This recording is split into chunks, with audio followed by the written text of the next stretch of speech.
उपवास था उस दिन का, अगले दिन आहारचर्या को निकलना था। एक चौका अंदर लगाया हुआ था। सेठ जी अपने दूर खड़े निर्देश दे रहे थे, महाराज जी का पड़गाहन कर लेना, अच्छे से आहार कराना, आदि आदि। आचार्य निकले, पड़गाहन किया, लेकिन आचार्य वहां देख करके रुके नहीं। तो लोगों ने कहा आचार्य चौका, आचार्य चौका। आचार्य ने देख लिया, मालूम था कि चौका है, लेकिन आचार्य के मन में पता नहीं क्या था, तो देख करके मुस्कुरा करके गेट की तरफ आगे बढ़े, मेन गेट की ओर। तो मेन गेट थोड़ा बंद रखते थे क्योंकि भीड़ भाड़ भरा बाजार था, तो थोड़ा सुरक्षा। तो मेन गेट की तरफ गए तो सब लोग हक्के बक्के रह गए, सेठ जी वहाँ नहीं आचार्य, वहाँ नहीं, चौका। आचार्य ने कुछ सुना अनसुना किया और मुस्कुरा के निकल गए। तो अब वो जो था गेट, उसने गेट खोल दिया तो आचार्य गेट के बाहर निकल गए। अब गेट के बाहर बस्ती की ओर चले गए। आज तो फिरोजाबाद नगर इस मंदिर से लेकर उस मंदिर तक पूरा नगर है। सन 1975 में इतना घना नगर नहीं था, आबादी नहीं थी, तो बीच में गैप था, लेकिन इस मंदिर से लेकर उस मंदिर में 1-1.5 किलोमीटर का अंतर पड़ता था। आचार्य श्री सुनाते हैं जब भी, तो ये कहते मैं तो ये सोच के निकल गया, इतनी बड़ी बस्ती है, कहीं ना कहीं तो चौका मिलेगा, और नहीं मिलेगा तो बाद में देखेंगे। कम से कम एक बार विधि लेकर के मन बना के बस्ती में निकलो तो। अब इतने में क्या होता, जैसे ही आचार्य आगे बढ़े तो चिंता तो सबको हो गई कि भाई चौका यहां है, पड़गाहन यहां हो रहा। आचार्य उस तरफ निकल गए। गांव में किसी ने कहा नहीं कि हमारे यहाँ चौका है, किसी का नाम नहीं। आचार्य कहाँ जाएंगे, हो पाएगा कि नहीं, 1-1.5 किलोमीटर तक जाएंगे, कल का उपवास है। लेकिन आचार्य निकल गए। फिर उस समय भी कुछ साधन रहते हैं, कुछ लोग रहते, आगे दौड़े भागे गांव में, यहाँ वहाँ जहाँ उनको अंदाज रहता है ये बूढ़ी अम्मा सोला करती हैं या कोई और करता है, ऐसे 2-3 जगह जाके खबर दी, महाराज आ रहे हैं, देखो जरा कुछ हो, अभी 10-15 मिनट लगेंगे, अब तो जल्दी जल्दी कुछ ना कुछ अपना करो, ऐसा वैसा करके। आचार्य को क्या पता, ये तो समाज अंदर अंदर कर लेती है। और आचार्य अपने अंजुली लेकर निकलते निकलते घूमते घूमते गए। उन्हें एक जगह पर वृत्ति शराबक कोई खड़े मिल गए। आचार्य का पड़गहन हो गया, आहार हो गया। वापस आए, सेठ जी बैठे, बोले आचार्य श्री चौका यहां था, आप बस्ती में चले गए फिर? तो आचार्य श्री बोले कि चौका यहां था, बस्ती में भी तो चौका था। नहीं, बस्ती में चौका नहीं था। चौका नहीं होता तो हमारा आहार कैसे हो जाता? चौका नहीं था तो हमारा आहार कैसे हो जाता? अरे भाई, किसी ने पड़गाहन किया है तो उसके पास सोले का कुछ ना कुछ तो होगा ना, और जो उसके पास सोले का था वही तो चौका है। और चौका होता क्या है? आचार्य श्री की आहारचर्या संपन्न हुई और वो छाप, पहली छाप सेठ छदामी लाल जी के मन पर जो पड़ी, 4 महीना सेठ छदामी लाल जी आचार्य श्री के सानिध्य में सुबह से लेकर शाम तक दिन में 2-4 बार आते ही रहे। बड़ा प्रभाव पड़ा, पूरा परिवर्तन किया उन्होंने, सारी मान्यताओं को बदल दिया। एक समय था जब मुनि के प्रति उनकी मान्यता ही नहीं थी, लेकिन आचार्य श्री ने अपनी चर्या करके और उनको ये बात एहसास में करा दी कि तुम्हारी धारणाएं गलत हैं, तुमने गलत पंडितों की संगति कर ली। असली धर्म तो मुनियों का ही है, और जो चतुर्थ काल में ही नहीं, पंचम काल के अंत समय तक चलता रहेगा। आचार्य की पुरानी पिच्छी भी उन्हीं सेठ जी को मिली। हमारे चतुर्मासों में 2002 का योग बना, और उसी मंदिर में फिरोजाबाद यूपी में हम लोगों ने भी चतुर्मास किया। जिस जगह गुरु चातुर्मास करके गए वहां हम लोग भी करेंगे। गुरुवर ने आशीर्वाद भी दिया। तो कहने का मतलब यह है कि यदि कोई व्रती बनता है तो 365 दिन उसकी यहां पर शुद्धता की सामग्री रहती है, और ऐसे व्रती के द्वारा दिया गया आहार का दान शुद्ध होने के कारण, उसकी चर्या से जुड़ा होने के कारण श्रेष्ठ माना जाता है।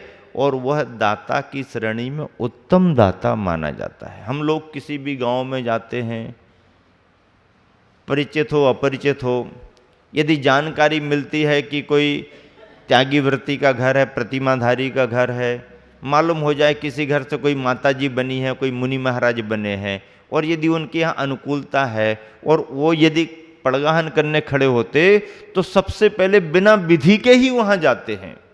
लोग पूछते हैं विधि क्या है? विधि हमारी यही है कि जिस घर से कोई महाव्रती बना हुआ है, पिच्छीधारी बना हुआ है, देश के किसी भी कोने में क्यों ना हो, उसका घर पवित्र माना जाता है और वहां मुनि महाराज बिना विधि के भी आहार करने जाते हैं और वही उनकी विधि होती है। क्यों? क्योंकि इससे बड़ा सौभाग्य और क्या होगा? वो दाता, उसका घर परिवार धन्य धन्य हो गया। एक भी सदस्य यदि पिच्छीधारी बन गया, चाहे माताजी के रूप में, चाहे महाराज जी के रूप में, अरे महाराज माता जी तो छोड़ दीजिए, घर में रहने वाले सदस्यों में कोई त्यागी वृत्ति भाई बहन भी बन गए तो भी समाज में उस घर का महत्व होता है और उसके महत्व को त्यागी वृत्ति ही बढ़ाते हैं, क्योंकि वो संयम के महत्व को समझते हैं। ऐसे दातारों की चर्चा गुरुवर आचार्य श्री नीतियों में कर रहे हैं कि उत्तम पात्र मिले ऐसी दाता भावना रखता है। पात्र भी ये भावना रखता है कि चलो भाई, सामान्य और जघन्य दाता तो निरंतर मिलते रहते हैं, कभी कोई प्रतिमाधारी वृत्ति उत्तम दाता भी तो मिले। विशुद्धि बढ़ती है, उसके संयम का प्रभाव रहता है। गुरुवर यहाँ पर कह रहे हैं, अगली नीति है, दानम प्रशस्तम विनयेन साकम नम्रो हि दाता बुध सेवितोस्तु सुपीत दुग्धम सबमन सुतोपि जनीम समानाम न मुदा प्रपश्येत।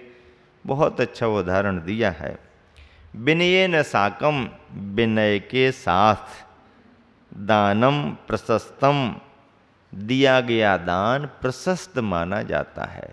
विनय के साथ दिया गया दान प्रशस्त माना जाता है, क्योंकि नम्रहा दाता, विनयशील दाता, विनम्र दाता, बुद्ध सेविता, ज्ञानी जनों से प्रशंसनीय होता है। विद्वान विनम्र दाता की प्रशंसा करते हैं।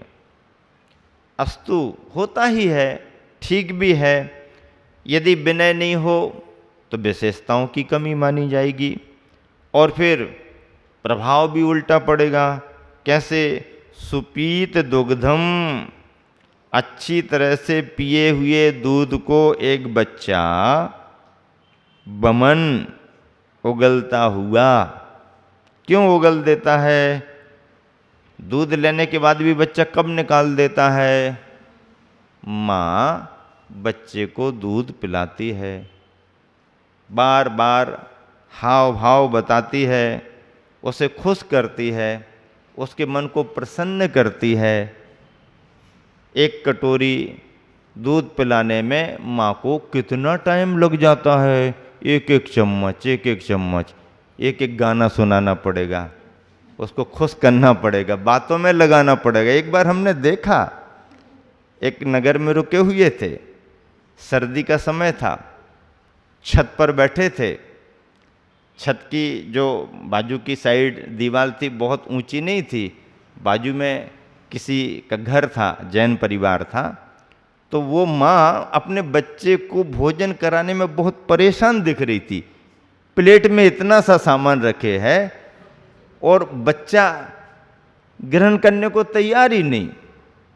अच्छा, क्या बात है? तो वो देखो देखो कौआ, और बच्चे ने कौआ देखा, तब तक उसने चम्मच को मुंह में लगा दिया और उसने भी यूं यूं कर लिया। देखो देखो देखो, ये देखो देखो पेड़, देखो चिड़िया उड़ रही, ऐसा गाना वो गाना।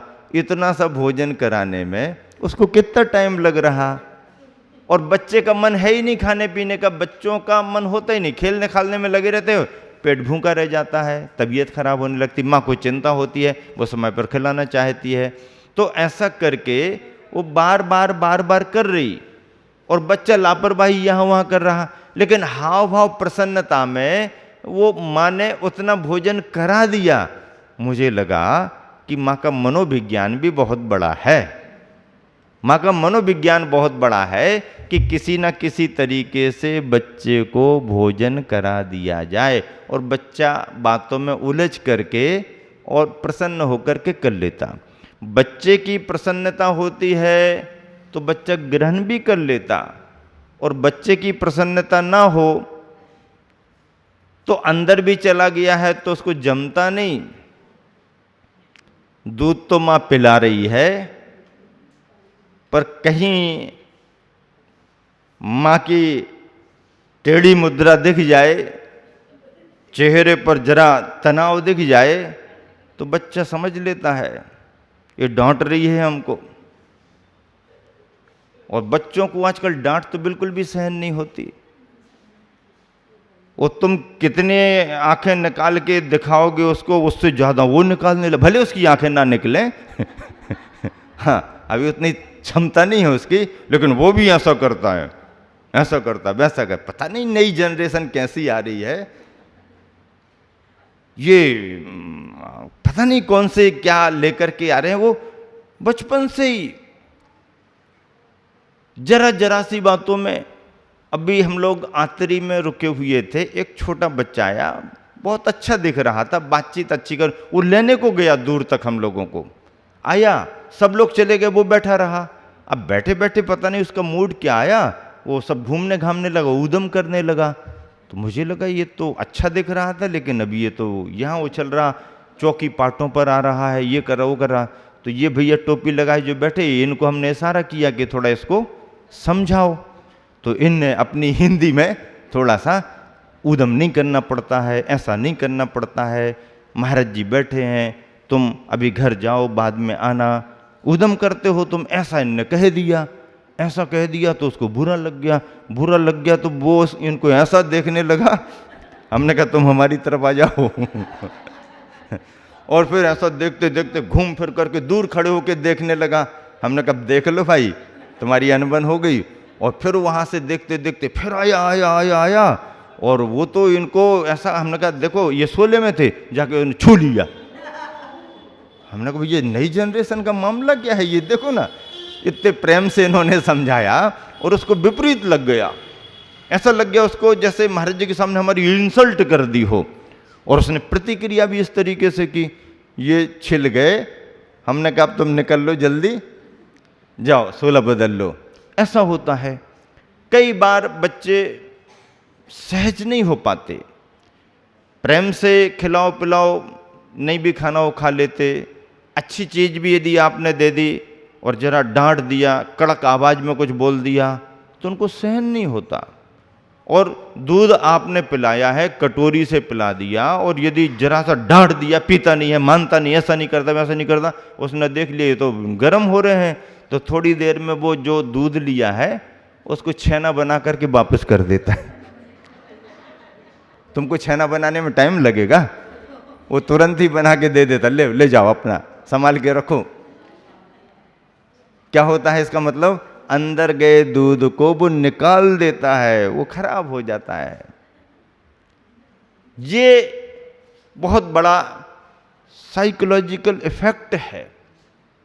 बच्चा हाव भाव देख करके ही ग्रहण करता है, अपनी रुचि की वस्तु ग्रहण करता है। आज ही चौके में अन्ना को मालूम है, आहार के बाद में एक छोटी सी बच्ची थी, किसी ने कह दिया महाराज जी का प्रसाद दे दो। अब प्रसाद दे दो तो उसकी थोड़ी रुचि बढ़ गई, अब प्रसाद में न पपीता दिखा दिया। अब आज के बच्चों को पपीता और ये कोई खाने की चीज़ें हैं क्या? ये तो डॉक्टर बताते हैं, तो जिनको ज़रूरत है वो खाते हैं, बच्चों के खाने पीने की चीज़ें हैं। तो उसको दिखाया तो उसका मन नहीं हुआ, फिर कहा नहीं थोड़ा सा ले लो, तो उसने टुकड़ा तो लिया लेकिन यूं करके बाजू में वो भी निकाल दिया। हम समझ गए कि इसके पसंद का नहीं है। तो फिर इन्होंने कहा नहीं बच्चों के हिसाब से तो कोई दो, तो वो अंदर से थोड़े से कुछ नमकीन ऐसा लेके आए, वो खुश होकर के खाना शुरू कर दिया। मतलब आज बच्चों के खाने पीने में भी उनके मनपसंद सामान ऐसे आ गए जो टेस्टी लगे, बस खत्म काम। स्वास्थ्य के लिए लाभदायक है कि नहीं, इससे कोई लेना देना नहीं। और ऐसा करते करते बच्चे जब इस खान पान के आदी हो जाते हैं तो उनका शरीर भी फिर अस्वस्थ होने लगता है, क्योंकि ये सब चीज़ें बार बार नहीं, ज़्यादा नहीं, थोड़ी बहुत तो ठीक है, पर बच्चे बच्चे होते हैं, अपने मन के हिसाब से लेते हैं। प्रसन्नता है तो कुछ भी ले सकते हैं, मन की प्रसन्नता नहीं है तो कुछ भी नहीं लेते। आचार्य ने उदाहरण क्या दिया, देखो इसमें आ रहा है सभी, पद्यानुवाद पढ़ेंगे सारी बात आएगी। सही दान बस वही कहा था, विनय भाव से घुला हुआ, दाता पूजित बुद्ध जन से हो, नम्र भाव में ढला हुआ, दुग्ध पान करके भी बालक तुरत बमन वह कर लेता, मानवती माता के मुख को मुड़कर भी नहीं लक देता। माँ के चेहरे पर यदि जरा आक्रोश आ जाए, घमंड जैसा दिख जाए, तो छोटा बच्चा भी फिर ना तो खाएगा पिएगा और ना तुमको देखेगा। तो जब एक छोटा सा बच्चा भी इस विज्ञान को लेकर के चलता है कि खिलाने पिलाने वाली माँ के चेहरे पर प्रसन्नता होना चाहिए, नम्रता होना चाहिए, मृदुता के शब्द भी निकलना चाहिए, तो फिर इतने बड़े संयम के महापात्र, संयम के निधान, संयमी मुनिराज यतिराज किसी दातार के द्वार पर जाएंगे तो ऐसे वैसे थोड़ी रुकेंगे।